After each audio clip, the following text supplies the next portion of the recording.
आइए तो आज आपको संविदा कर्मियों से जुड़ी एक बहुत बड़ी खबर आपको बताने जा रहे हैं। अभी नहीं तो कभी नहीं। अगर 2024 चुनाव से पहले संविदा कर्मियों का काम नहीं होता है तो समझिए कि अब 2029 हो या 2034 हो या 2041 हो, कभी काम नहीं मिलेगा। मैं आपको बता रहा हूँ कि 2024 चुनाव से पहले संविदा कर्मी अगर आंदोलन करते हैं, सरकार के खिलाफ आवाज़ उठाते हैं, तभी उनका काम होगा। नहीं तो फिर आप नौकरी के लिए हाथ मलते रह जाएंगे और बिहार सरकार जो है चुपचाप बैठी रह जाएगी, आपके पेट पर लात मारकर, आपकी नौकरी खाकर।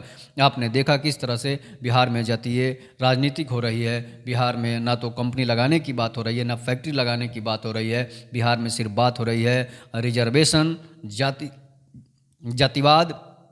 इससे बड़ा और कोई बिहार में राजनीतिक मुद्दा नहीं रह गया है। और बिहार के लोगों को भी ये मूर्खता है, बिहार के लोगों की ये मूर्खता है कि वो अपनी जातिवादी राजनीति को तवज्जो ज़्यादा देते हैं। वो बेरोजगारों के काम पर कोई तवज्जो नहीं देते हैं, विकास पर कोई तवज्जो नहीं देते हैं। सिर्फ और सिर्फ जातीय राजनीति का शिकार हो जाते हैं बिहार के लोग, बिहार के मजदूर, बिहार के जनता, बिहार के बेरोजगार युवा, बिहार के किसान, बिहार के नौजवान। तो इसलिए जो है बिहार के लोग इसीलिए ये राजनीति में उलझकर वो अपने नेता को वोट कर देते हैं। और वो नेता जो है जातीय राजनीति करके बिहार में मजदूरों की फैक्ट्री बना देता है, बिहार में मजदूरों की कंपनी खोल देती है। लेकिन कोई काम करने वाली, कोई विकास करने वाली कंपनी नहीं खोल पाती है। उसके बावजूद भी कॉन्ट्रैक्ट कर्मी जो हैं, सरकार के संविदा कर्मी जो हैं, अगर उनको काम मिलता है तो 2-4 साल काम कराने के बाद सरकार उनके पेट पर लात मारकर फिर उनको नौकरी से निकाल देती है, उनकी नौकरी ही ख़त्म कर देती है।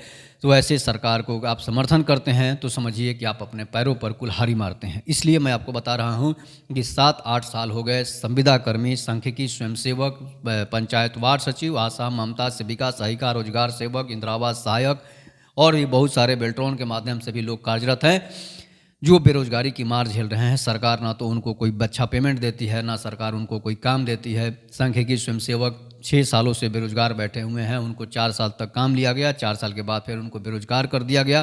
तो ऐसे सरकार अगर चलती रही तो क्या बेरोजगारों का दिन दशा सुधरेगा? नहीं सुधरेगा। इसलिए बेरोजगारों को अब ध्यान देना है, बेरोजगारों को सोचना है कि क्या ऐसे सरकार को रखना है या नहीं रखना है। इसलिए आंदोलन करने की ज़रूरत है। अगर आप आंदोलन 2024 चुनाव से पहले नहीं करते हैं तो फिर आपका 2029 में भी कार्य नहीं होगा। इसलिए मैं आपको बता रहा हूं कि ये सरकार जो है भूल जाती है। सरकार घोषणा पत्र में, अपने घोषणा पत्र में भी जितने उनकी घोषणा पत्र में जो मैनिफेस्टो में जो था वो भी वो सरकार पूरा नहीं करती है। सरकार का सिर्फ एक ही ध्यान है शिक्षकों पर। शिक्षकों की बहाली लगातार आ रही है, लेकिन बेरोजगार जो संविदा कर्मी है उनकी बहाली नियुक्ति पत्र कब मिलेगी? इसलिए कि उनको भी बहाल किया गया है, उनसे भी काम लिया गया है और उनको एग्ज़ाम से लेकर सभी तरह के जो है क्राइटेरिया पूरा करने पड़े थे, तब जाकर बहाल हुए थे। लेकिन उसके बावजूद भी बिहार सरकार सांख्यिकी स्वयंसेवकों और संविदा कर्मियों को बेरोजगार रखी है। इसलिए सांख्यिकी स्वयंसेवकों, संविदा कर्मियों और बेरोजगारों को सोचने की ज़रूरत है कि बिहार सरकार को रखा जाए या नहीं रखा जाए, या फिर आंदोलन किया जाए, या फिर आंदोलन से हटाया जाए, या फिर सभी लोगों के आँख खोल कर उन्हें बाहर किया जाए। तो इसलिए सभी संविदा कर्मी, सांख्यिकी स्वयंसेवकों और बेरोजगारों से आग्रह है कि आप आंदोलन करें, आप आंदोलन की तैयारी करें, तभी जाकर आपका काम होगा। नहीं तो बिहार सरकार बहरी और गूंगी है, आप सुनने वाली, समझने वाली नहीं है। इस पर आप अपनी प्रतिक्रिया जरूर दीजिएगा। तब तक के नमस्कार। जय हिंद, जय भारत, जय श्री राम।